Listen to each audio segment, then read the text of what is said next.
আর যে ভাইয়ার কমেন্টটা পড়ছি সেই ভাইয়াটার নাম হচ্ছে মিজানুর রহমান। তিনি প্রথমে লিখেছেন থ্যাঙ্কস, মোস্ট ওয়েলকাম।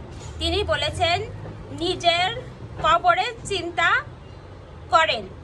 ঠিক আছে ভাইয়া, নিজের কবরের চিন্তা করলাম, অন্যের চিন্তা করে আপনার লাভ কি? সত্যি বলছি ভাই, আমার এই ছোট্ট মাথায় আমার যে কাজ আছে সেই কাজ বাদে আমি বাইরের চিন্তা করার টাইমই পাই না। হ্যাঁ, বাইরের মানুষকে নিয়ে চিন্তা করার মতন সময় আমার নেই ভাই।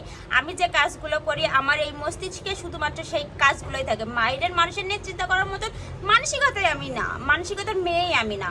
তারপর লিখেছে একজন উপদেশ দিতেই পারে, তাই বলে আপনি এভাবে বলতে পারেন না। এই যে হ্যালো হ্যালো হ্যালো, এখানেই আমার সমস্যা ভাইয়া।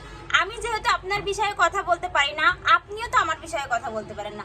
আপনি কি করে ভাবলেন যে আমি যেহেতু আপনার বিষয়ে কথা বলতে পারি না, আপনি কিভাবে আমাকে উপদেশ দিবেন আর আমি সেটা রাখবো? এটা তো কখনোই উচিত না। উচিত আমার তো মনে হয় না। আপনি কে যে আপনার উপদেশ আমি শুনতে যাব? আপনি তো এমন কেউ না যে আপনার উপদেশ আমার শুনতে হবে, বা আপনার উপদেশ শুনলে আমার জীবনে অনেক বড় উপকার হয়ে যাবে যে আপনার উপদেশ আমার শুনতে হবে। লাস্টে তিনি লিখেছেন এসবের হিসেব অবশ্যই কবরে দেওয়া লাগবে। ও হ্যাঁ হ্যাঁ হ্যাঁ হ্যাঁ, হিসেব শুধু আমাকেই দেওয়া লাগবে। আর এই যে বাংলাদেশে এত কিছু আছে, বিশ্বে এত কিছু আছে, এত অন্যায়, এত অবিচার, এত ধর্ষণ, এত আহাজারি, এত কিছু, এত মানুষের মুখের আহার কেড়ে নেওয়া মানুষগুলো, এত মানুষকে মানুষ মেরে ফেলে দিচ্ছে, সেগুলো কোনো কিছুই মানে হিসাব হবে না। ঘুষ বলেন, সুদ বলেন, কোনো কিছুই হিসাব হবে না। শুধুমাত্র হিসাব হবে আমার, কারণ আমি একজনের কমেন্টের রিপ্লাই দিয়েছি।